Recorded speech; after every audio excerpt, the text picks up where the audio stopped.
kembali lagi di channel YouTube saya. Pada video kali ini kita memasuki bab yang kedua, yaitu about router OS dan router port. Nah, di bab kedua ini kita akan menyinggung beberapa materi, yaitu router OS dan router port, router OS features, router port name, router port type, dan yang terakhir ada arsitektur router port. Nah, kita masuk ke materi yang pertama, yaitu router OS dan router port. Nah, jika pada router OS itu, dia mengarah ke software ya, dan mikrotik itu ada yang berbentuk software dan juga ada yang berbentuk hardware. Nah, kalau yang berbentuk software itu biasa disebut dengan istilah router OS, dan untuk yang hardware itu biasa disebut dengan istilah router board. Untuk router board, dia lebih mengarah ke perangkat fisik, dan untuk router OS-nya, dia lebih mengarah ke software OS-nya.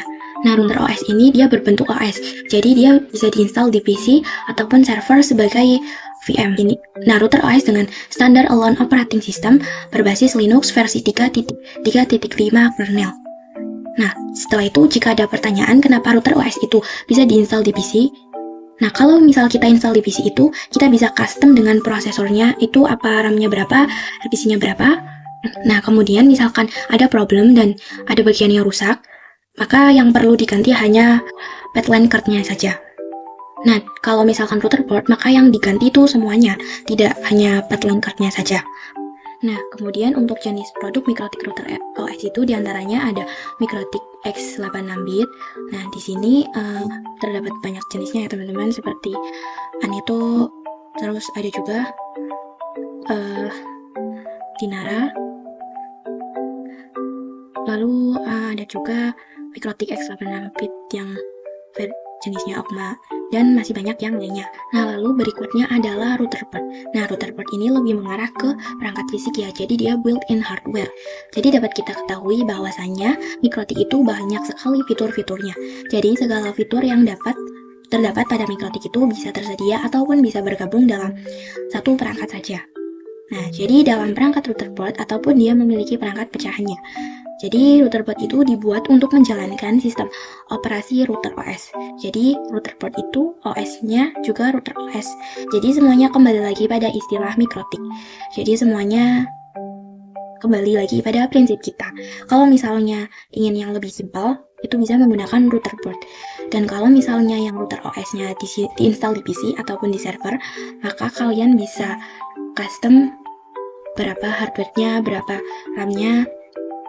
Dan jika pada router port itu dia sudah disetting sesuai defaultnya. Jadi segala fitur bisa terdapat pada satu perangkat ataupun dapat diperuntukkan khusus sesuai kategorinya. Dan tetapi kalau misalkan kalian ingin pada perangkat pecahannya, misalkan seperti wireless mikrotik, jadi dia tidak membebani router. Jadi dia dipecah lagi dengan perangkat tersendiri lagi. Jadi dia tersedia mulai dari low end sampai dengan high end router. Nah, oke teman-teman, selanjutnya kita masuk ke materi yang kedua, yaitu router OS features.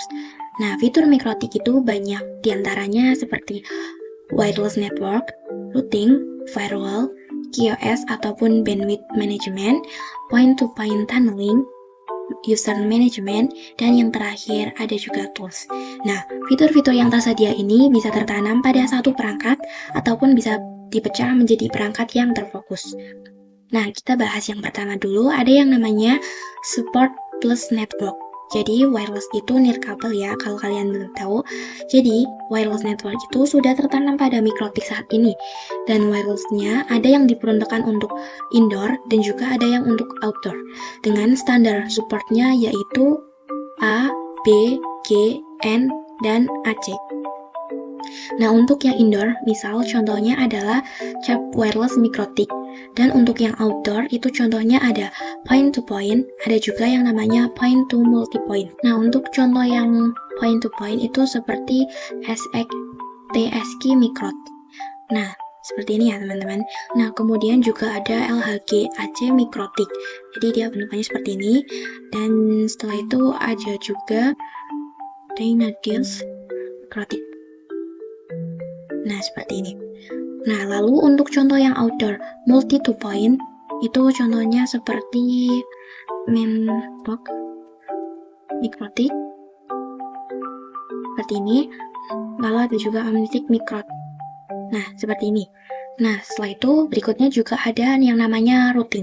Jadi, routing itu dibagi menjadi dua, yaitu static routing dan ada juga dynamic routing. Dan ini supportnya untuk IP versi 4 dan IP versi 6. Dan setelah itu di sini juga ada firewall dan NAT. Jadi, firewall itu sebagai proteksi agar mikrotik kita aman. Dan untuk NAT, ini biar klien yang memiliki IP private itu bisa mengakses IP public. Nah, contoh fitur ini bisa mengatasi serangan, kemudian bisa juga untuk mengeblok website ataupun mengatasi serangan internal. Kemudian juga bisa ditanamkan protection, lalu bisa juga untuk mengeblok sosmed pada jam kerja. Nah, untuk fitur selanjutnya adalah QoS atau Quality of Service, atau biasa digunakan untuk bandwidth management, di mana mikrotik kita diatur oleh bandwidth management ya. Nah, setelah itu ada juga point-to-point tunneling.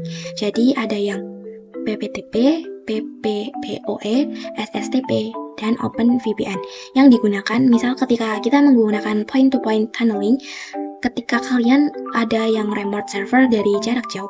Nah, lalu ada user management. Jadi untuk user management ini misal ada DHCP agar bisa mendapatkan IP address otomatis. Nah, kemudian juga ada proxy. Proxy itu salah satu contohnya seperti web proxy ya. Nah, lalu juga ada yang namanya hotspot.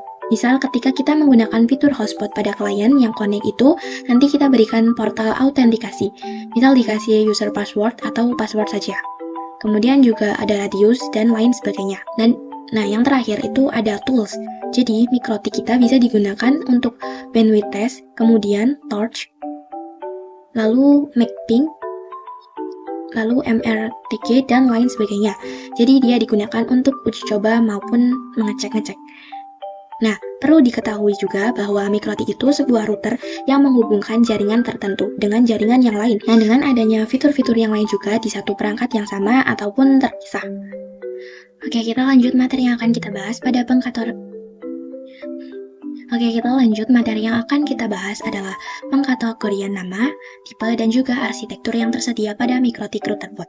Oke, kita mulai. Seperti yang kita ketahui sebelumnya bahwa mikrotik itu terbagi menjadi dua, yaitu software dan juga hardware. Nah, di sini kita akan mereview terlebih dalam terkait hardware, yaitu router bot mikrotik ya, teman-teman. Nah, oke, untuk pengkategorian nama pada mikrotik itu terbagi menjadi tiga. Ada yang berdasarkan simbol nama, ada yang berdasarkan word atau kata, dan ada juga yang berdasarkan exceptional naming. Nah, jadi untuk yang pertama itu berdasarkan simbol name. Jadi bisa kita lihat di sini RB751. Nah, untuk RB-nya itu adalah router port. Dan kemudian angka pertama yaitu angka 7. Nah, ini merupakan seri atau kelas router. Dan kemudian angka yang kedua adalah angka 5. Nah, ini merupakan jumlah port Ethernet-nya. Nah, kemudian yang ketiga ada angka 1 dan ini merupakan jumlah SOC atau wireless. Nah, selain menggunakan simbol nama, di sini juga menggunakan word atau kata ya teman-teman, yaitu contohnya ada Omnitic, Grow, SXT, dan lain sebagainya. Dan kemudian ada juga pengkategorian nama pada mikrotik itu berdasarkan exceptional naming. Nah, nama ini disederhanakan dan disesuaikan dengan tahun pengembangan, dan biasanya Ethernet-nya lebih dari 9 port. Yaitu contohnya ada RB600, RB800, RB1000, dan lain sebagainya. Kemudian sekarang kita akan belajar pengkategorian tipe. Jadi, tadi pada belakang perangkat mikrotik itu ada beberapa tipe kode. Nah, itu bisa kita definisikan apa sih maksudnya. Tadi kita sudah tahu untuk yang ini adalah RB952. Jadi, di sini jika setelahnya ini ada tulisan UI seperti ini, berarti ini merupakan fitur portnya.